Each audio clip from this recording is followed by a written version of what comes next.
Muito bem, vamos ali na nossa primeira leitura da Palavra do Senhor, que está no Salmo 111. Convido você a abrir a sua Bíblia para que a gente possa fazer essa leitura. Eu convido você a ficar de pé, se você pode, para que a gente possa começar a dar início ao nosso culto. E o texto da Palavra do Senhor no Salmo 111 nos diz o seguinte: Aleluia, darei graças ao Senhor de todo o coração, na reunião da congregação dos justos. Grandes são as obras do Senhor, nelas meditam todos os que as apreciam. Os seus feitos manifestam majestade e esplendor, e a sua justiça dura para sempre. Ele fez proclamar as suas maravilhas. O Senhor é misericordioso e compassivo. Deu alimento aos que temiam, pois sempre se lembra de sua aliança. Mostrou ao seu povo os seus feitos poderosos, dando-lhe as terras das nações. As obras das suas mãos são fiéis e justas. Todos os seus preceitos merecem confiança.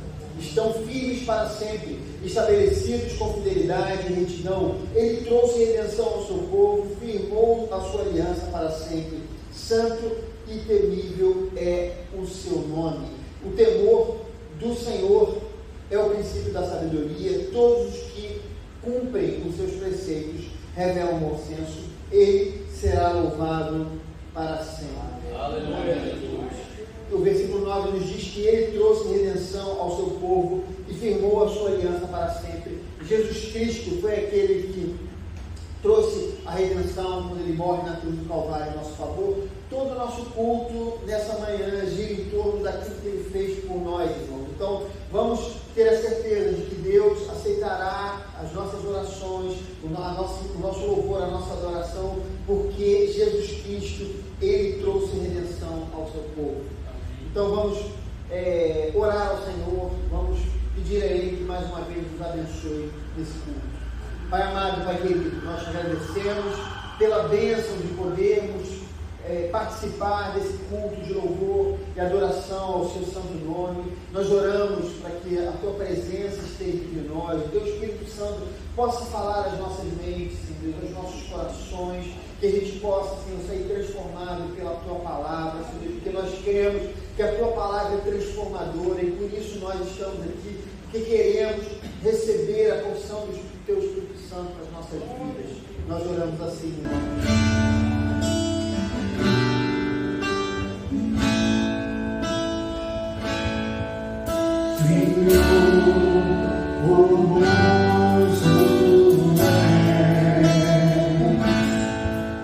Tua face eu quero ver, pois estás neste lugar, tua graça invade-me.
leitura, né? Vamos ao nosso sermão dessa manhã. Vamos ler o livro do profeta Daniel. Nós vamos ler o capítulo 3, versículo 13 a 30. Daniel 3, 13 a 30, e a palavra do Senhor diz o seguinte: furioso, Nabucodonosor mandou chamar Sadraque, Mesaque e Abednego, e assim que eles foram conduzidos à presença do rei, Nabucodonosor lhes disse: é verdade, Sadraque, Mesaque e Abednego, que vocês não prestam culto aos meus deuses, nem adoram a imagem de ouro que eu mandei erguer? Pois agora, quando vocês ouvirem o som da trombeta, do pífaro, da cítara, da harpa, do saltério, da flauta dupla, de toda espécie de música, se vocês se dispuserem a prostrar-se em terra e adorar a imagem que eu fiz, será melhor para vocês. Mas se não a adorarem, serão imediatamente atirados numa fornalha em chamas. E que Deus poderá livrá-los das minhas mãos?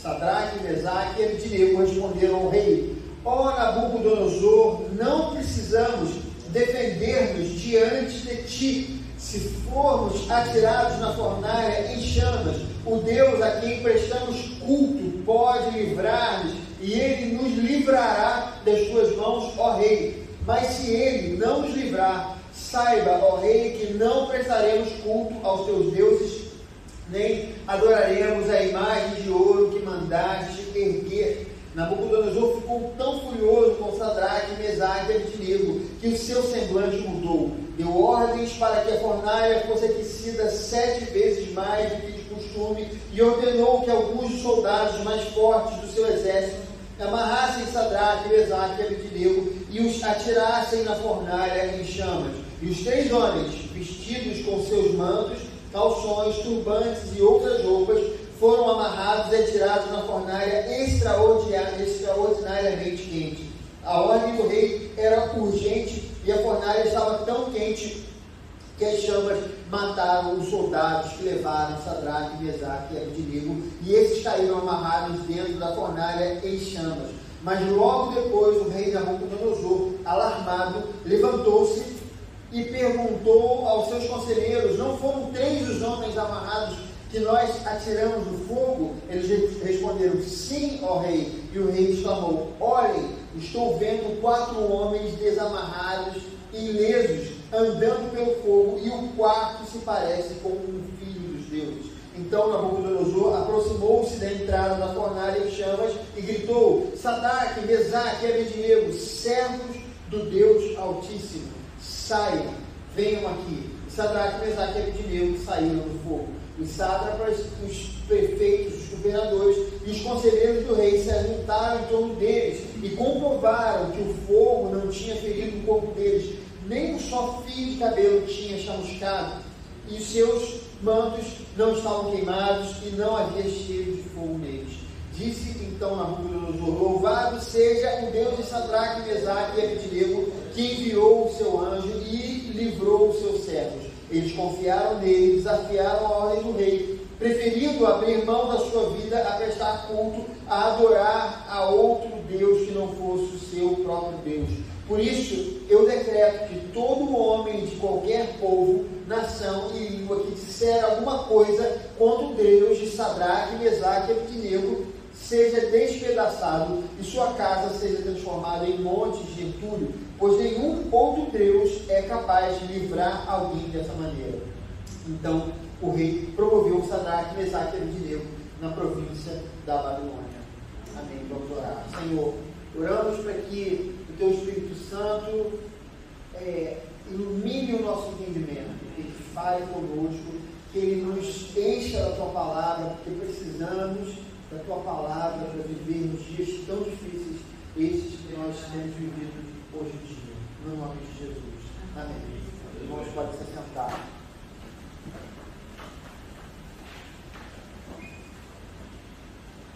Queridos, um tempo atrás, alguns anos, né? Uns 15 anos atrás aproximadamente, eu fui tirar a minha carteira de moto na autoescola. E aí, eu já sabia andar de moto, já tinha moto, né? já treinava bastante, e eu tinha me preparado bastante, tinha estudado bastante, tinha praticado bastante, tem toda uma série de coisas que você pratica, né? Para você poder fazer aquela famosa provinha do Detran, né? E eu fui no dia marcado, de manhã no local, e aí fui vendo cada uma das pessoas que estavam à minha frente, né? E aí fui observando, falando, não vou cometer esse erro, não vou cometer aquele erro, tal, eu vou fazer isso direitinho, vou fazer concentrado, eu me preparei, eu orei, né? Então eu estou aqui pronto para fazer a prova, né? E aí aquele erro lá que a pessoa está fazendo, eu não vou fazer e tal, porque eu estou muito bem preparado. E aí, como os irmãos já devem imaginar pela minha cara, né? Eu peguei a moto, sentei na moto, né? Me preparei, fiz todo aquele procedimento que é necessário para você ser aprovado. E aí o que aconteceu? Aconteceu quando eu soltei a embreagem na moto para começar meu exame, a moto estava desregulada, havia algum problema na moto, a velocidade da moto não estava compatível com aquilo que eu havia treinado, ela estava muito mais rápida, e simplesmente eu esbarrei em alguns cones e na hora o avaliador, não sei como é que fala o nome, né? O examinador, ele gritou comigo para eu parar porque eu já tinha perdido, paguei aquele Duda, né? E perdi a minha prova, não passei, e eu fiquei arrasado, né? Arrasado, chateado, triste, como eu me preparei tanto, eu orei, inclusive, né? Poxa, por que eu não consegui passar? Senhor, eu estava tão ali com tanta fé que eu ia passar, e aquilo me incomodou muito naqueles dias, né? E eu comecei a pensar muito sobre aquela experiência que eu passei ali, porque aquilo me incomodou, me machucou. Eu estava pronto, estava preparado, eu sabia andar de moto, eu treinava com a minha moto e tal, então eu não tinha motivo de eu perder ali. E de repente, irmãos, eu percebi que na verdade aquela fé que eu estava, de que eu iria passar, né? Eu tinha orado, eu tinha me preparado, eu estava ali, né, firme e forte, eu percebi que a fé que eu tinha não era exatamente fé, era algo parecido, mas não era fé. Na verdade, o que eu estava sentindo naquele momento era confiança. Eu me sentia confiante que eu ia passar. Então eu orei, mas na verdade a minha oração não foi uma oração na qual eu de fato eu pedia a Deus, ou eu entendia as possibilidades, entendia até mesmo que eu poderia não passar naquele teste, eu estava certo de que eu iria passar. Então, na verdade, a fé que eu achava que eu tinha, ao me preparar, né, para aquele evento ali, não era fé, era algo parecido, eu me sentia confiante, mas aquela confiança não era fé. E, de certa maneira, quando eu olhei para dentro de mim, irmãos, eu percebi que aquilo também não era somente confiança, mas era também um pouco de arrogância. Eu achava que eu estava preparado, que eu não ia cometer o erro que aquelas pessoas cometeram, porque eu havia me preparado, eu estava pronto, eu tinha moto, eu praticava, então eu estava pronto para fazer aquela prova e aquilo não aconteceria comigo. Eu não cogitei hora nenhuma que algo poderia dar errado, algo que eu não havia me preparado e que de alguma maneira poderia atrapalhar os planos que eu tinha feito. A minha confiança não estava em Deus, a minha confiança não estava naquilo que Deus poderia estar preparando para mim, passar ou não, mas estava tão somente na confiança que eu tinha que eu ia lidar com aquela situação e que eu conseguiria alcançar êxito no meu desafio. Amados, o que é fé? Hebreus 11:1 nos define a fé. Ele diz: a fé é a certeza daquilo que esperamos e a prova das coisas que não vemos. Nós muitas vezes confundimos a fé com diversas coisas que na realidade não são fé. Como exemplo, uma pessoa que em alguma situação ela às vezes está endividada, mas ela quer comprar uma TV nova, né? Antigamente era TV de LCD, era o máximo. Hoje é OLED, né? TV OLED, né? Então aquela Smart TV de 89 polegadas que não cabe nem na parede da sala, mas ele quer ter aquilo, mesmo endividado, e aí ele simplesmente, porque o vizinho tem, porque o amigo tem, porque o cunhado comprou, e aí ele vai, faz uma dívida e ainda fala assim, não, eu tenho fé que Deus vai me ajudar a pagar essa televisão. E isso, irmãos, mais ou menos parecido com aquilo que eu tive, que se parecia com fé, às vezes outras sensações que nós temos também se parecem com fé, como por exemplo a ansiedade. Às vezes a gente está tão ansioso por adquirir alguma coisa que nós nos enchemos de um sentimento que muitas vezes se assemelha à fé, porque a fé muitas vezes cria em nós um sentimento de vitória, é verdade, mas nós precisamos olhar para ver se os sentimentos que nós temos tido, se de fato é fé ou são coisas parecidas com a fé, né? Então, amados, eu escolhi esse texto porque esse texto é um texto importante. Muitas vezes nós erramos porque não conhecemos a fé ensinada nas Escrituras. Essa é uma grande realidade. Nós confundimos fé com outras coisas, tomamos decisões baseadas nessa fé que não é fé e cometemos erros.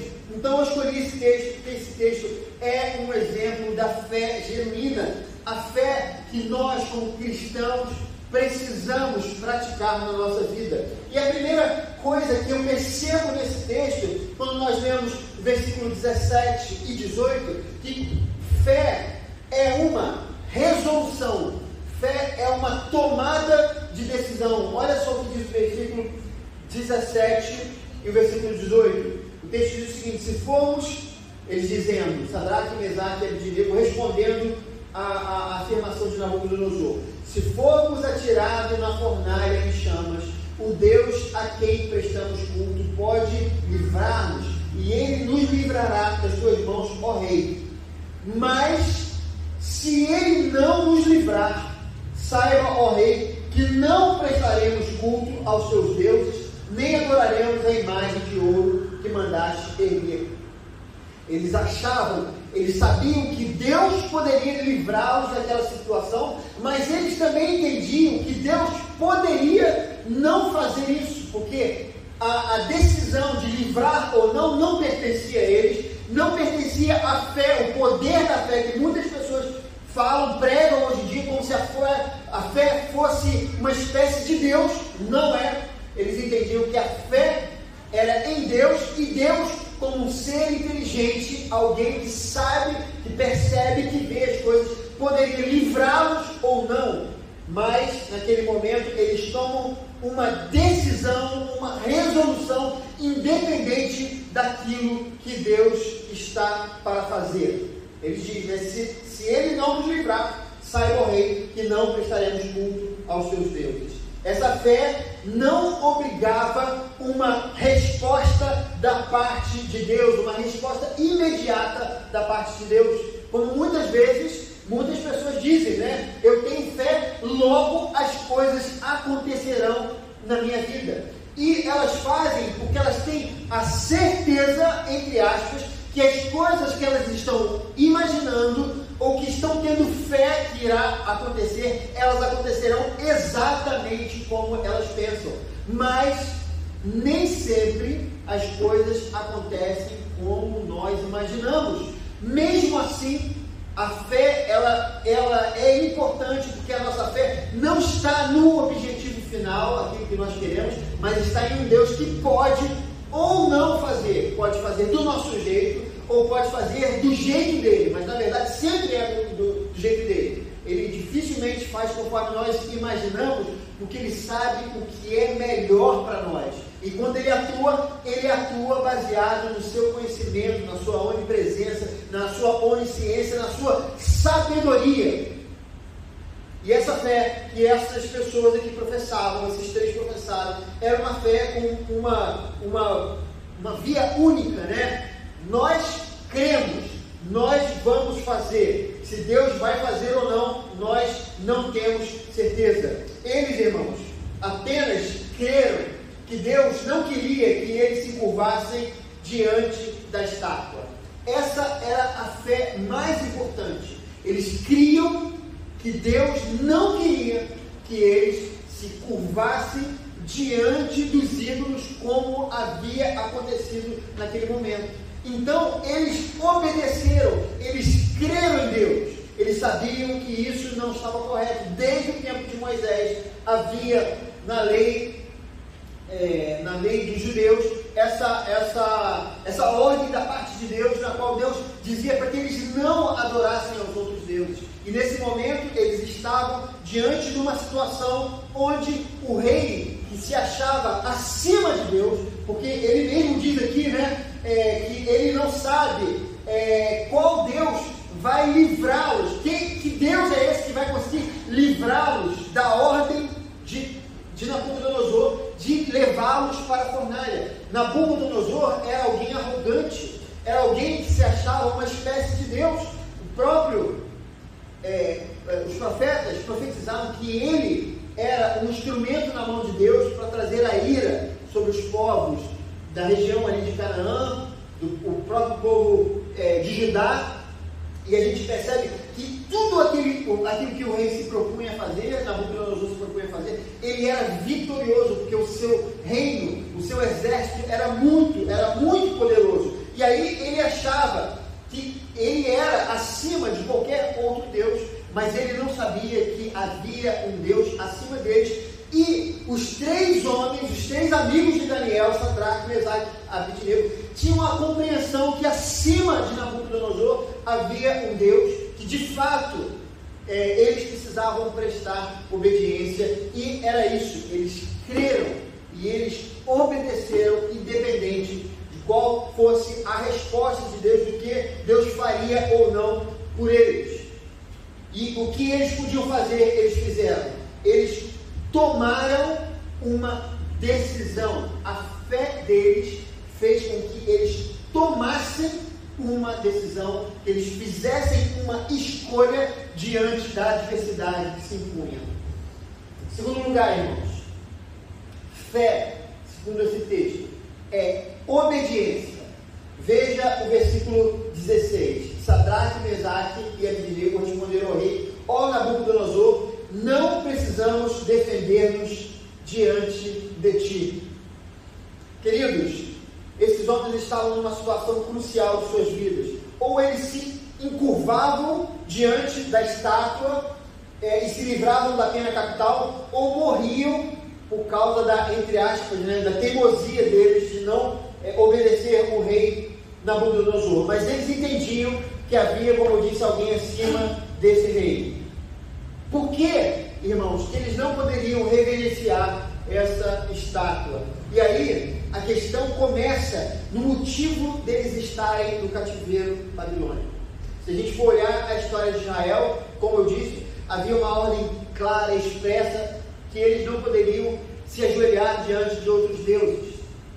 E desde o início da história de Israel, desde o momento em que eles foram para o Sinai, eles já fizeram um ídolo, né? Aquele bezerro de ouro foi construído, e depois, durante toda a história do povo de Deus, no período dos juízes, no período dos reis, o povo de Israel se encurvou diante das imagens que apareciam.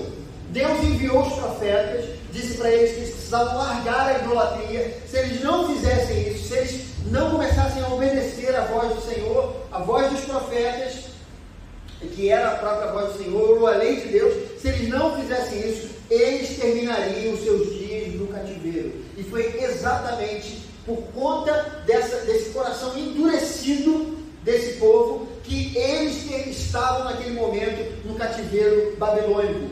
Quando eles viram aquela situação, aqueles três homens tinham isso muito claro: o rei está mandando a gente fazer alguma coisa que o nosso Deus não permite que nós façamos.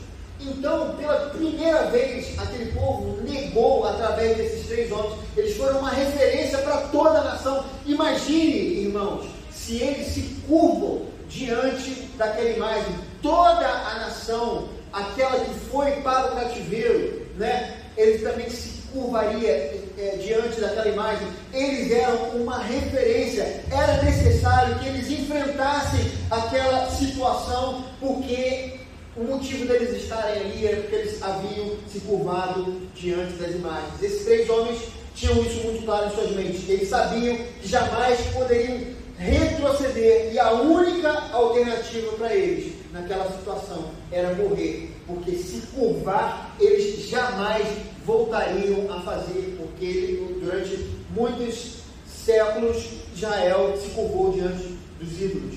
Outra qualquer coisa seria desobediência da parte deles. Então a decisão foi obedecer sem nenhuma garantia aparente de sucesso. Queridos, a terceira coisa que esse texto nos ensina é que a fé é a forma que Deus usa para se manifestar, se revelar e nos iluminar, ou iluminar o nosso entendimento. Veja o que diz o versículo 28 e o versículo 29. Diz o seguinte: disse então Nabucodonosor: louvado seja o Deus de Sadraque, Mesaque e Abednego, que enviou o seu anjo e livrou os seus servos. Eles confiaram nele, desafiaram a ordem do rei, preferindo abrir mão da sua vida a prestar culto e adorar a outro Deus que não fosse o seu próprio Deus. Por isso, eu decreto que todo homem de qualquer povo, nação e língua que disser alguma coisa contra o Deus de Sadraque, Mesaque e Abednego seja despedaçado e sua casa seja transformada em monte de entulho, pois nenhum outro Deus é capaz de livrar alguém dessa maneira.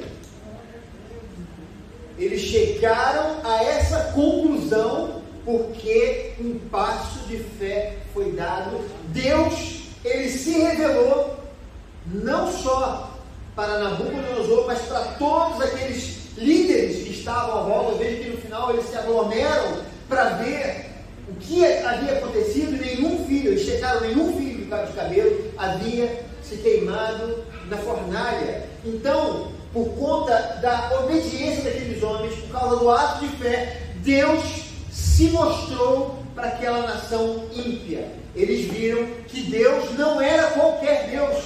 Nabucodonosor já havia visto isso, já tinha visto isso no capítulo anterior, e agora outras pessoas viam Deus se manifestando através do ato de fé daqueles três homens. Fé, irmãos, é o principal componente das Escrituras. Hebreus 11:6 nos diz: sem fé é impossível agradar a Deus, pois quem dele se aproxima precisa crer que ele existe e que recompensa aqueles que o buscam. A gente vê em vários trechos das Escrituras a fé sendo usada. Por exemplo, quando a gente vê o relato do Éden, Deus colocou duas árvores para que uma delas não fosse provada. A fé do homem estava sendo posta em prova. A gente vê também, queridos, quando Deus convida Noé para construir a arca, ele estava pondo a fé daquele homem à prova, né? Aquela mensagem parecia uma mentira, parecia uma palavra da moda, fake news, né? Parecia alguma coisa que não iria acontecer, né? E aí ele crê em Deus e constrói a arca. Da mesma maneira, Abraão, por duas vezes ele exercita a fé. Quando Deus chama para ele tomar posse da terra, ele crê e ele vai. E depois, quando seu único filho é requerido, ele vai para o Monte Moriá entregar a vida do seu próprio filho. Moisés também recebe um chamado, e apesar de que ele pensava sobre ele mesmo, né, das suas próprias limitações, ele creu e ele aceitou o desafio que Deus estava colocando na mão dele. E se a gente vai para o Novo Testamento, a salvação do homem, ela está condicionada à fé, assim como a cura de muitas pessoas que foram feitas, né, ali com Jesus, pelos apóstolos também. A fé estava envolvida naquela situação. Fé, irmãos, é um método didático divino. Através dela, Deus se revela e Deus nos ensina. O povo de Judá havia andado distante de Deus. Eles tinham o coração endurecido, como nós vimos nos profetas.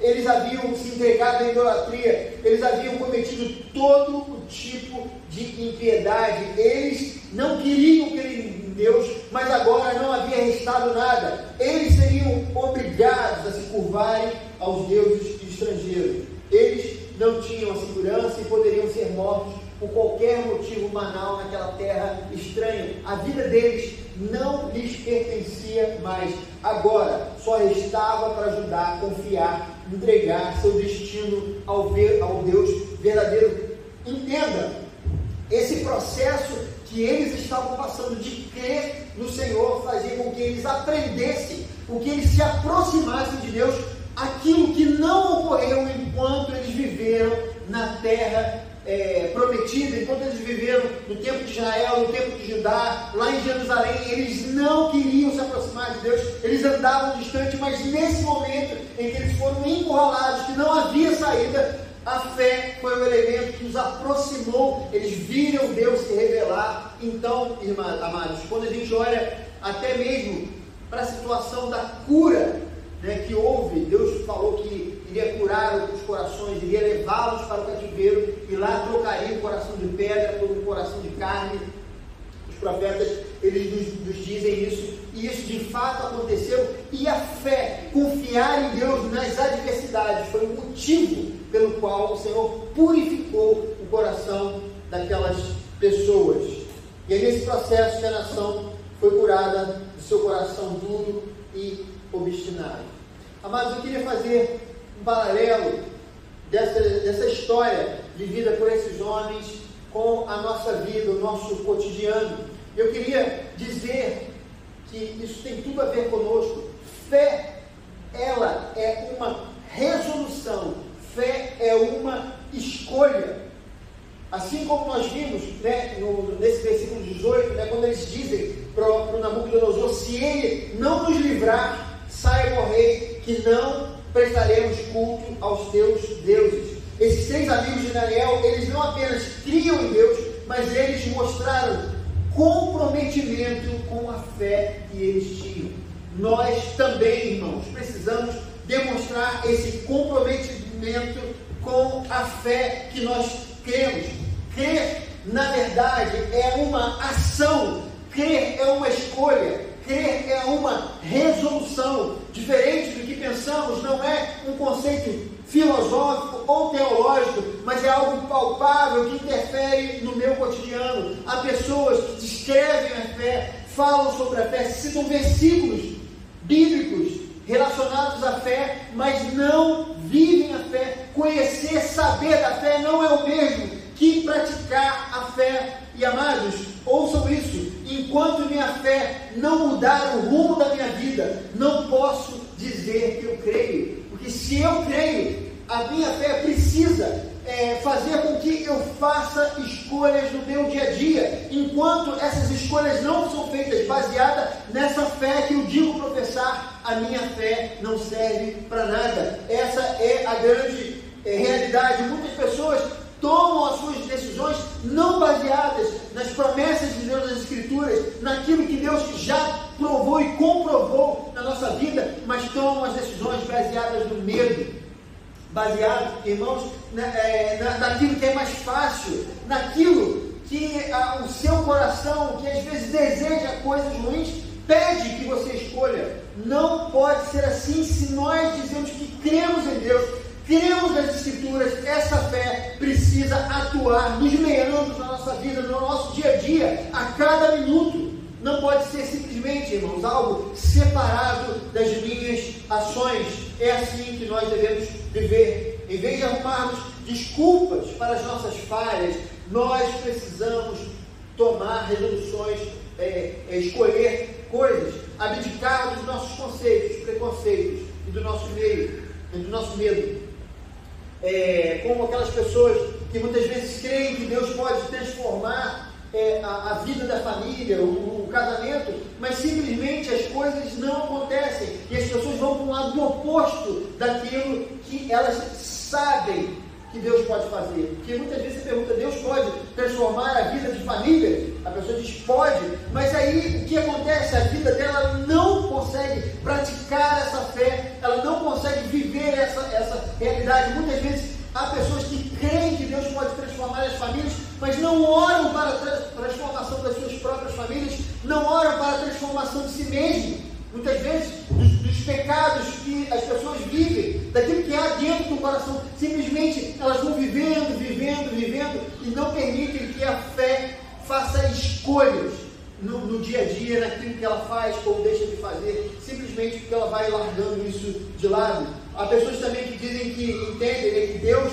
é o sustento, dá o sustento que nós precisamos, mas muitas vezes vão buscar a realização financeira em outras coisas, em loteria, ou em tantas outras coisas que nos dão a satisfação e não encontram em Deus essa satisfação que dizem professar. Não pode ser assim, irmãos. A nossa fé, ela precisa ir para o nosso dia a dia, para a nossa prática diária. Se ela não está nos meandros, nos detalhes da nossa vida, a nossa fé, ela simplesmente é um conceito filosófico ou teológico, ou seja lá o que for. Em segundo lugar, irmãos, fé é também obediência. Assim como nós vimos que eles olharam para Nabucodonosor, mas eles sabiam que eles não podiam se entregar à adoração de ídolos, porque alguém acima de Nabucodonosor havia dito que eles não deviam se curvar diante dos ídolos, né? Da mesma maneira, irmãos, nós precisamos ser obedientes com a nossa fé. Para nós, muitas vezes, a falta de fé não chega a ser uma coisa muito grave, mas isso é um erro. Não há outra palavra quando nós falhamos na fé, irmãos, a não ser essa: pecado. Pecamos quando não fazemos o que Deus nos manda fazer.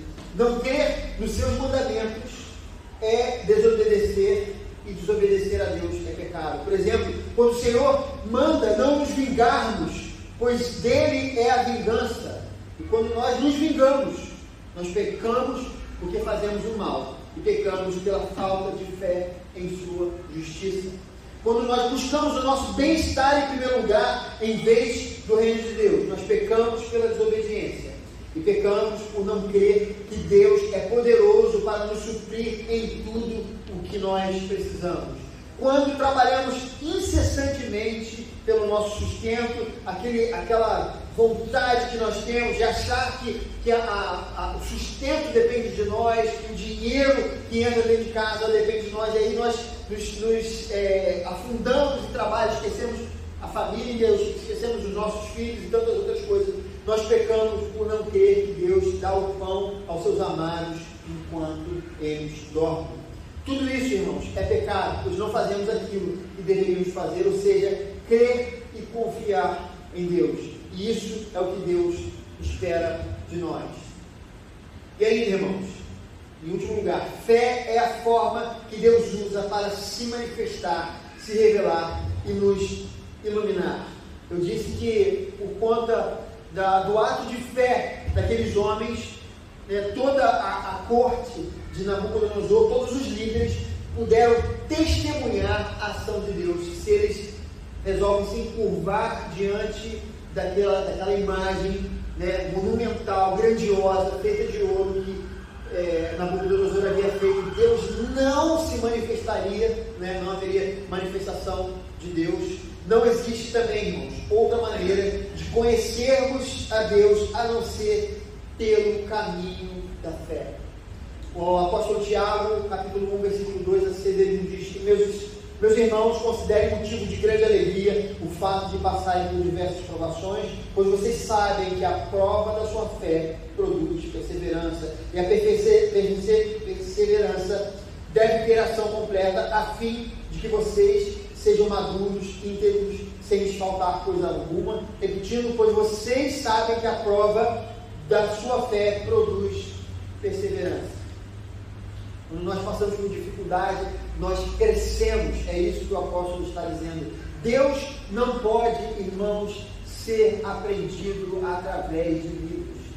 Você quer conhecer, se você quer aumentar a sua fé, não adianta você ler livros sobre fé, ainda que muitos desses livros possam te edificar. Mas não pense você que depois de um livro que você lê do pregador fulano, né, do grande escritor Beltrano, que depois da leitura do livro você vai estender as suas mãos, as pessoas serão curadas, muitas coisas acontecerão na sua vida, porque não é assim que a nossa fé ela é acrescida em nós. Não é assim que nós crescemos no nosso relacionamento, na confiança no nosso Deus, porque é tão somente no nosso dia a dia com Ele, no nosso relacionamento com Ele, através das lutas e das dificuldades, que a nossa fé ela vai sendo acrescida. Nós passamos a confiar cada vez mais e mais em Deus, porque Deus é alguém invisível que está entre nós, mas nós que somos falhos, nós que somos, irmãos, temos tantas limitações,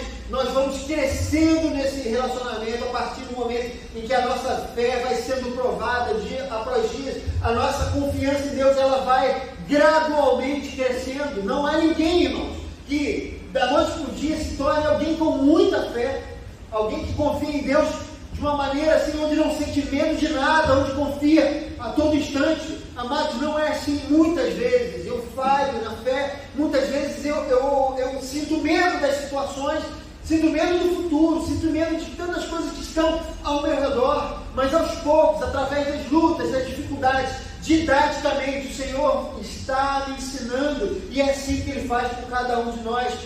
Deus, irmãos, não pode ser conhecido também através das histórias de nossos pais ou dos nossos líderes espirituais. Eu sou filho de um pastor, a minha casa sempre foi uma casa voltada para o Evangelho. Várias e várias vezes os meus pais contaram experiências que eles tiveram, mas eu tive que ter as minhas próprias experiências com Deus para que eu crescesse, porque senão essas experiências são apenas histórias edificantes, mas a minha fé não é acrescida se eu não passo também pelas minhas próprias experiências. E o Senhor tem me levado a viver isso, como tem levado a viver todos aqueles que querem viver de fé em fé, amados irmãos. Então a nossa história, a nossa fé, ela não pode ser incrementada através de histórias de outras pessoas ou dos nossos líderes espirituais. Não é simplesmente um testemunho de alguém que vai fazer com que a sua fé seja aumentada, porque toda experiência de fé precisa ser minha para que seja válida. Essa que é a grande verdade. Não é pela experiência dos outros, mas é a sua experiência com Deus, você provar de Deus, é que vai fazer você crescer nesse relacionamento com Ele, vai fazer com que a sua fé seja cada vez maior. Quando nós nos negamos a viver pela fé, negamos o único meio de comunicação divina em nossa vida. Quando você simplesmente, você dá espaço para o medo, né? E o que se opõe à fé não é a incredulidade, mas é o medo, amados. E quando você dá espaço para a fé e você prefere viver de uma maneira em que você não confia em Deus, você não dá passos de fé na sua vida, você está negando a única forma de Deus se comunicar pessoalmente com cada um de nós. Ele fala através da sua palavra, sim, Ele fala quando nós estamos orando com Ele, Ele fala quando nós estamos na igreja, mas é através da experiência que nós temos, aliada à sua palavra praticada, lâmpada para os meus pés da tua palavra e luz para os meus caminhos. Quando nós praticamos a palavra de Deus e deixamos essa palavra iluminar a nossa vida, a nossa mente, é a partir daí que nós realmente passamos a ter um encontro com Cristo, passamos a ter uma experiência na qual não é ninguém que falou para nós, mas nós mesmos falamos, nós mesmos tivemos experiência. É incrível como a gente olha a história de Jacó. Jacó, o Deus havia para ele, né, no começo, na primeira parte da sua vida, o Deus, quando ele se referia a Deus, ele se referia ao Deus de Abraão, ou ele dizia ao Deus do meu pai Isaac. Eles usavam uma referência que o terror de Isaac, ele usava essa expressão para falar de Deus, mas ele sempre falava o Deus dele e não o meu Deus. A partir do momento em que ele passa por aquela experiência onde ele perde o seu filho José, que para ele havia morrido, quando os seus filhos são, ele perde os seus gados, né, que era a sua riqueza, perde a sua esposa, que ele amava, né, e seus filhos são levados para o Egito, porque lá tem um governador que queria ficar com o seu filho mais novo, e quando ele se vê ali perdido naquela situação, ele tem uma experiência de fé com Deus, porque Deus restitui todas as coisas a ele, né? E ali ele passa a falar que, quando ele fala sobre Deus, ele fala assim: o meu Deus, o Deus que me livrou dos meus pecados. Ele professa isso. Há uma mudança clara na maneira como ele se refere, está registrado nas Escrituras. Amado, isso é fundamental. Quando nós passamos pelas dificuldades, pelas lutas, nós ampliamos o nosso relacionamento com Deus. E não adianta, irmãos, no mundo tereis aflições. As aflições estão para todos. Não é que Deus nos escolheu a dedo para nos dar. Ele diz: Cristiano, hoje eu vou te dar uma tribulação. Jefferson, depois de amanhã você vai passar por uma. Ana Luísa, daqui a 2 meses. Não é isso, irmãos. Todos nós iremos passar por lutas e aflições enquanto estivermos aqui na terra. Porque desde que o pecado entrou na história humana, ele bagunçou isso aqui. Ele distorceu o que nós vivemos. Então, todos nós iremos passar por lutas e tribulações quando estivermos aqui. O que vai diferenciar a vida do cristão daquele que não quer saber de Deus é o quanto nós confiamos e entregamos a nossa vida a Deus, colocamos a nossa fé de confiar nele, sabendo que ele nos dará a saída para os nossos problemas, para as nossas dificuldades, ou que ele, mesmo nas dificuldades, mesmo não nos tirando, né, das dificuldades ou das lutas, que ele estará ao nosso lado, não nos deixará sozinhos. Isso é o que é mais importante. Então, nunca se negue a viver pela fé, porque não vale a pena, porque nós vamos passar por tribulações e dificuldades, mas nós precisamos confiar no Senhor, nós precisamos entregar a nossa vida a Ele, porque Ele vai cuidar de nós. Então, para nós que conhecemos a esse que está acima de todas as coisas, de todos os governos da terra, a esse que é o dono do ouro e da prata, a esse que é o médico dos médicos, quando nós entregamos a nossa vida para Ele, nós precisamos ficar tranquilos, mesmo, irmãos, que as circunstâncias pareçam que o caminho melhor não seja esse, mas se nós obedecermos, estivermos obedecendo a sua voz, a sua palavra, nós vamos estar seguros como esses 3 homens estiveram. Eles iam entrar, eles sabiam que eles iam entrar, eles sabiam que eles poderiam morrer ou não morrer. Se eles morressem, eles estariam guardados e seguros. A vida deles estaria preservada pela eternidade, porque eles não se dobraram, eles creram em Deus, mas aprove o Senhor salvar aqueles homens e dar testemunho de si mesmo para aquela nação que era ímpia, amados irmãos. Conforme diz Abacuque 2, versículo 4, o justo viverá pela fé. Nós precisamos viver pela fé. Eu gostaria de concluir esse sermão, amados, dizendo o seguinte: toda vez que o rei Nabucodonosor, ele é citado nas Escrituras, no livro de Reis, nos livros proféticos, né? Ele é alguém que é um governante hábil, sagaz e autoritário. Suas conquistas, elas são sempre grandiosas, e a autoridade desse rei é sempre, a autoridade e o poder deles são sempre temidos por todos, né? Jeremias, no seu livro, ele faz um apelo para a nação. Vocês lembram, às vezes eu preguei sobre isso, nós lemos sobre isso, né? Que a nação se entregasse àquele rei, que era um rei iníquo, era um homem bravo, era um homem que era violento, mas Deus falava: se entreguem a esse rei, né? E aí aqueles homens, eles se recusavam a crer no Senhor. É uma recusa, não é que eles não conseguiam crer, eles não queriam crer, eles não queriam fazer aquilo que Deus estava querendo que eles fizessem.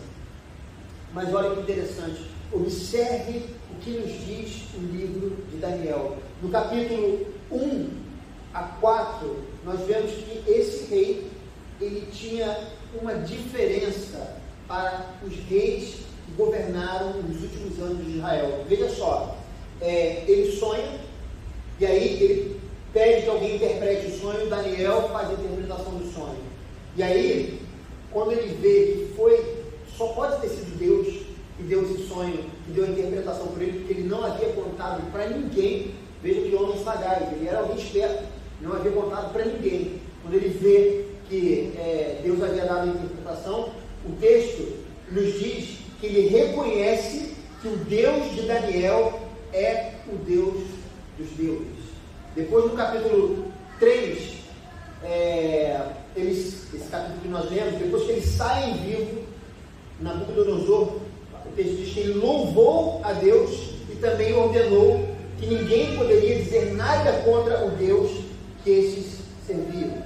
Olha que esse homem, olha o temor desse homem, diferente dos últimos reis de Israel. Capítulo 4, ele teve um sonho que profetizava que ele ia virar uma espécie de animal, ia ficar insano, né? Mentalmente insano por 7 anos.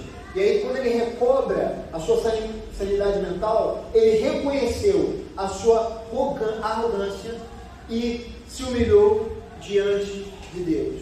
Queridos, o que eu quero dizer é que esse poderoso, violento e arrogante rei da Babilônia, ele encontrou a conversão, que alguém que se coloca numa posição de humildade é alguém, como ele se colocou nas palavras que estão ali em Daniel, é alguém que se converte, alguém que é transformado, não por fora, mas é transformado aqui dentro.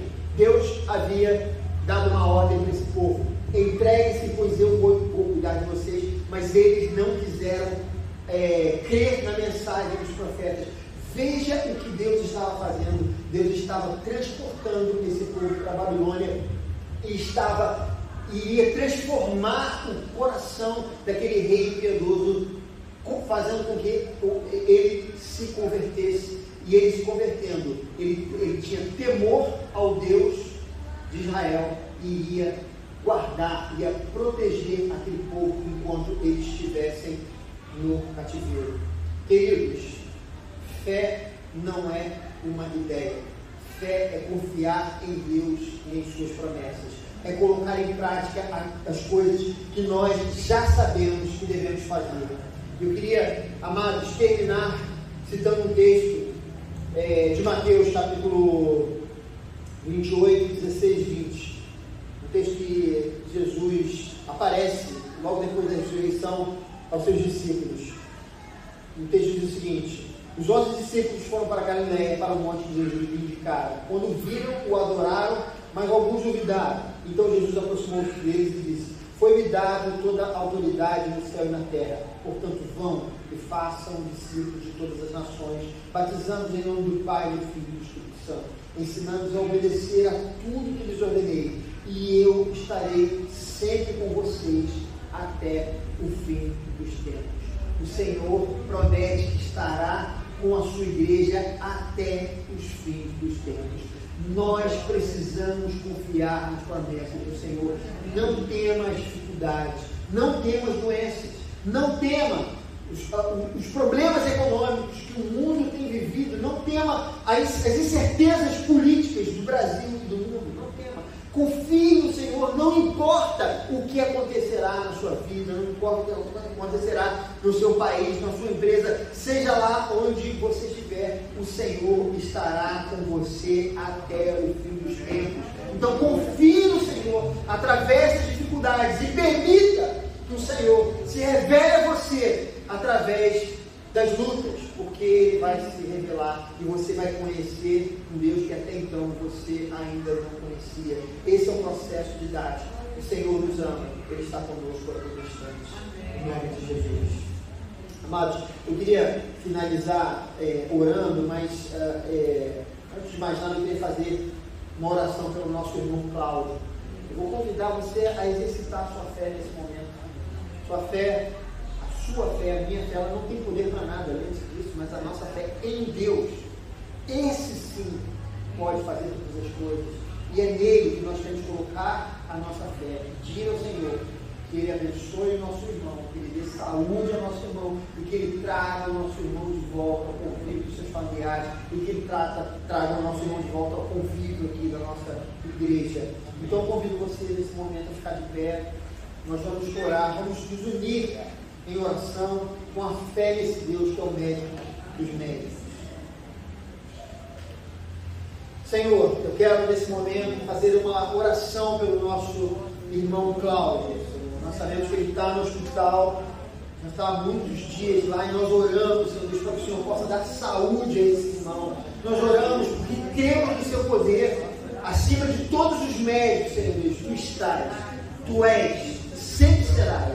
Então nós cremos no teu poder e cremos aqui, aquele que deu a vida a todos os homens, pode dar saúde ao nosso irmão, pode fazer ele sair daquele leito, pode fazer com que ele volte para o convívio dos seus. Nós oramos porque cremos no seu poder, oramos porque confiamos no Senhor, cremos que esse Deus é aquele Deus que está ao nosso lado, que estará conosco até o fim dos tempos, Senhor Deus. Não importa o que nós vamos passar, o Senhor estará conosco, estará ao nosso lado, assim como está ao lado do nosso irmão. O Senhor está presente ali no seu leito. E nós oramos para que o Senhor possa confortá-lo e ajudá-lo, Senhor Deus, naquela situação, que ele possa ter saúde para sair daquele local. Nós oramos assim, oramos pela sua família, que o Consolador esteja ao lado deles, dando força para eles enfrentarem situações. Os que esperam no Senhor renovam as nossas forças. Abençoe, Senhor Deus,